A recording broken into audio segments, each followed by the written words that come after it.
কলকাতা থেকে যারা গাড়িতে বা বাইকে বারাণসী যেতে চায় তাদের জন্য এই ভিডিওটা। কলকাতা থেকে বারাণসী ডিস্টেন্স প্রায় 700 কিলোমিটার, সময় লাগে 15 ঘন্টা। সো আমরা বাইক নিয়ে কত ঘন্টায় পৌঁছালাম বারাণসী তার পুরো ভিডিওটা এইখানে আছে। আর তার রোড কন্ডিশনটা ঠিক কেমন, কোন জায়গাটায় কেমন অসুবিধা হয়েছে, রোড কতটা সুন্দর, কোথায় কতটা ভালো, তার পুরো ভিডিওটা এইখানে আমি দিয়েছি। বারাণসী যেতে গেলে মেনলি জিটি রোডটা ধরেই যেতে হয়। তো কলকাতা থেকে সাঁতরাগাছি হয়ে ডান দিকে পড়বে জিটি রোড, যেটা গ্র্যান্ড ট্রাঙ্ক রোড বলে, যেটা দুর্গাপুর, আসানসোল, ধানবাদ হয়ে সোজা বারাণসী যাওয়া যায়। তো এটা হচ্ছে বাঁ দিকে পড়বে আপনার দীঘা যাওয়ার রাস্তা, আর ডান দিকে পড়বে জিটি রোডের ব্রিজটা। তো আমরা ব্রিজের ওপর দিয়ে জিটি রোডটা ধরবো। এই যে বাঁ দিকে দেখা যাচ্ছে যে রাস্তাটা যাচ্ছে নিচে দিয়ে, এটা হচ্ছে খড়গপুর কোলাঘাট যাওয়ার রাস্তা। আর এই ডান দিকে যে নেমে একটা গোল রাউন্ড নিচ্ছে, এটা হচ্ছে দুর্গাপুরের যাওয়ার রাস্তা, দুর্গাপুর আসানসোল, যেটাকে জিটি রোডও বলে বা দিল্লি রোডও বলে। তো আমরা সোজা এই রাস্তা ধরে এগিয়ে চললাম। তো এখন সকাল ওই 6:30 মতো বাজে। তো আমরা 6টার সময় স্টার্ট করেছিলাম রওনা কলকাতা থেকে। তো আমরা কতক্ষণের মধ্যে গিয়ে পৌঁছাচ্ছি সেটা একটা আন্দাজ করা যাবে। সকাল 6টা থেকে কাউন্ট করেছি, 6টা থেকে কটার মধ্যে আমরা বারাণসী পৌঁছাচ্ছি। এই জায়গাটা ঠিক ডানকুনি থেকে কিছুটা আগে। তো এই রাস্তাটা খুবই স্মুথ, গাড়ি চালাতে খুব ভালো লাগছিল। সকাল সকাল ফাঁকা রাস্তার মধ্যে দিয়ে আমরা ডানকুনির দিকে এগিয়ে চললাম। তো ডানকুনি যাওয়ার কিছুটা আগে একটু রাস্তাটা খারাপ, একটু জ্যামজট পড়ে। তো বাকি রাস্তাটা মোটামুটি পুরো ফাঁকাই ছিল। দেখতেই পাওয়া যাচ্ছে রাস্তাটা খুবই স্মুথ, রাস্তা পুরোপুরি ফাঁকা, তেমন কোনো ভিড় ছিল না। তো আমরা সোজা এগিয়ে চললাম ডানকুনির দিকে। ডানকুনির টোল ট্যাক্স পেরিয়েই ঠিক এই রাস্তাটা পাবো। তো রাস্তাটা এইরকমই, খুব একটা স্মুথ না। সামনে ডাইভারটেশন আছে, ডান দিক বাঁ দিকে শুধু কাজ চলছে। তো গাড়ি মোটামুটি স্লোতেই যাচ্ছিল। তো খুব একটা স্পিডে এখানে গাড়ি চালানো যাবে না, আর ট্রাক তো ভর্তি আছে। তো আমরা নর্মাল স্পিডেই এই রাস্তা দিয়ে এগিয়ে চললাম। তো আমরা সামনে গিয়ে শক্তিগড়ে গিয়ে দাঁড়াবো। তো শক্তিগড়ে এসে পৌঁছালাম। তো শক্তিগড়ে আসা পর্যন্ত রাস্তা খুব একটা ভালো ছিল না। তো মোটামুটি খুব একটা স্পিডে গাড়ি চালানো যায়নি। তো আমরা এখানে এসে দাঁড়ালাম শক্তিগড়ে। সকালে ব্রেকফাস্টটা করে নিলাম, করে আমরা নেক্সট দুর্গাপুরের দিকে আমরা এগিয়ে যাব। তো শক্তিগড় থেকে দুর্গাপুর ঠিক রাস্তাটা কেমন সেটা আমরা এবারে দেখব। শক্তিগড় থেকে আমরা বেরিয়ে পড়লাম। তো শক্তিগড় থেকে দুর্গাপুর রাস্তাটা মোটামুটি ভালো। তারপরে রাস্তাটা ঠিক কন্ডিশনটা কেমন সেটা আমরা দেখতে পাবো। তো কোনো অসুবিধা হবে না শক্তিগড় থেকে দুর্গাপুরে যাওয়ার রাস্তাটা। কলকাতা থেকে আসানসোল অবধি এই যে শ্যামলী পরিবহনের যে বাস যেভাবে চালায়, তো আপনার লুকিং গ্লাসে সবসময় দেখবেন যে পিছনে শ্যামলী পরিবহনের বাস আসছে কিনা। আগে ওনাদের ছেড়ে দিতে হবে, না হলে এই বাস কখন কাকে দিয়ে ঠুকে পেরিয়ে দিয়ে চলে যাবে কেউ বুঝতে পারবে না। ওটা রাস্তাগুলো পুরোপুরি মনে হয় শ্যামলী পরিবহনে কেনা। তো সেই আমরাও দেখলেন কিরমভাবে চেপে দিয়ে আমাদের চলে গেল। তো ঠিক আছে, তো আসানসোল অবধি মোটামুটি রাস্তা এইরকমই আছে। তারপরে দেখা যাক রাস্তাটা ঠিক কেমন। শক্তিগড় থেকে আমরা দুর্গাপুর চলে এসেছি। এর সামনে দেখাই যাচ্ছে যে আসানসোল আর কিছুটা দূরে। তো দুর্গাপুর আসতে খুব একটা অসুবিধা হয়নি, বাট দুর্গাপুর থেকে আসানসোলের রাস্তাটা খুব একটা ভালো না। তো আমরা এটা দেখতে পাচ্ছি দুর্গাপুর স্টিল প্ল্যান্ট। তো দুর্গাপুর থেকে আসানসোলের আমার রাস্তাটা একটু খারাপ আছে। তো তারপরে দেখা যাক যে কেমন রাস্তা আছে। সামনে বোর্ডে দেখাই যাচ্ছে বারাণসী 478 কিলোমিটার, এটা আসানসোল থেকে দেখাচ্ছে। তো আমরা আসানসোল থেকে এরপরে ধানবাদ যাব। তো আসানসোল থেকে ধানবাদের রাস্তাটা ঠিক কেমন তো এই ভিডিওতে আমরা দেখতে পাবো। তো আসানসোল থেকে ধানবাদ রাস্তাটা মোটামুটি ঠিকই আছে, এইরকমই স্মুথ রাস্তা, মাঝে মাঝে একটু খারাপ আছে, বাট ঠিক আছে, চলে যাবে। এই জায়গাটা ধানবাদের কিছুটা আগে চিত্তরঞ্জন বলে জায়গাটা। তো জায়গাটা মোটামুটি রাস্তা খুবই স্মুথ, তো গাড়ি চালাতে ভালোই লাগবে। তো আমরা এগিয়ে চললাম ধানবাদের দিকে।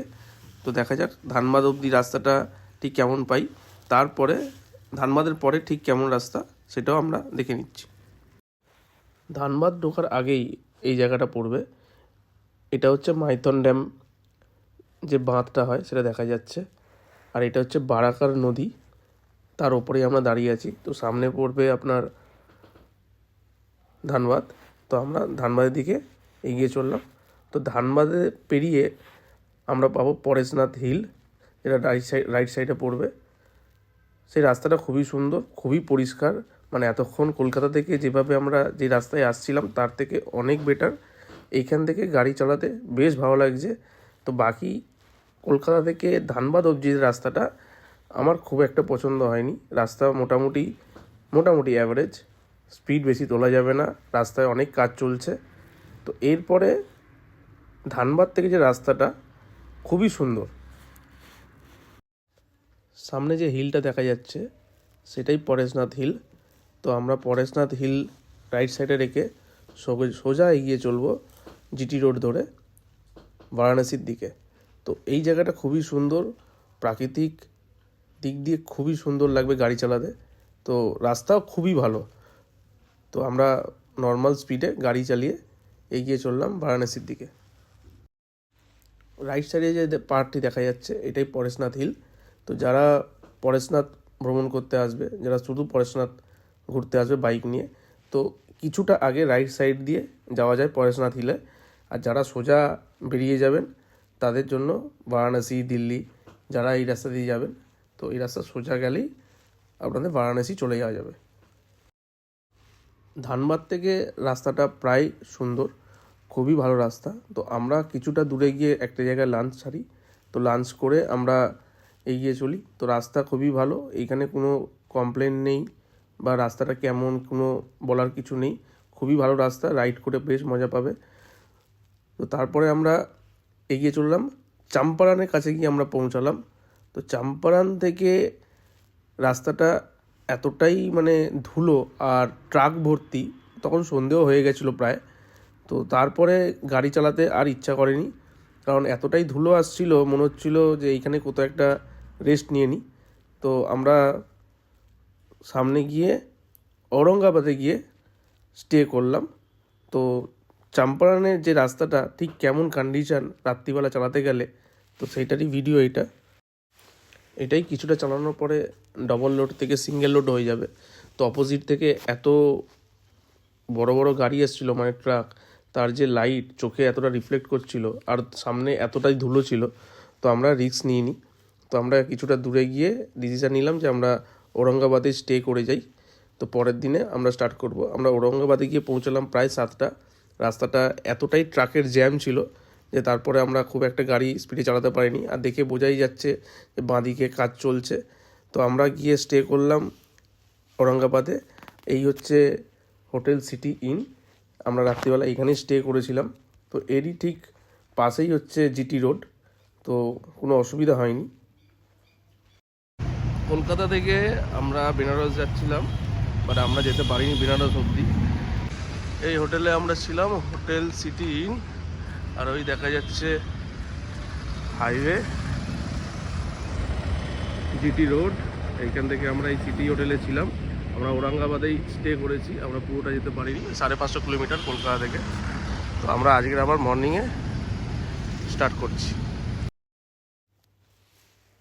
এই মন্দিরটি ঔরঙ্গাবাদের ঠিক ক্রসিংয়েই। তো আমরা বেরোবার টাইমে দেখলাম মন্দিরটা, তো গিয়ে একবার দর্শন করে নিলাম। তো একদিকে শিব ঠাকুর আছে আর একদিকে সন্তোষী মা আছে। তো আমরা দেখে তারপর সকালবেলার যাত্রাটা শুরু করলাম। অ্যাকচুয়ালি মনটা টানলো না, সামনে এত বড় মন্দির আছে, না দেখে যাওয়াটা ঠিক ভালো লাগছিল না। তো একটুখানি স্টে করে আমরা দেখে এগিয়ে চললাম আমরা বারাণসীর দিকে।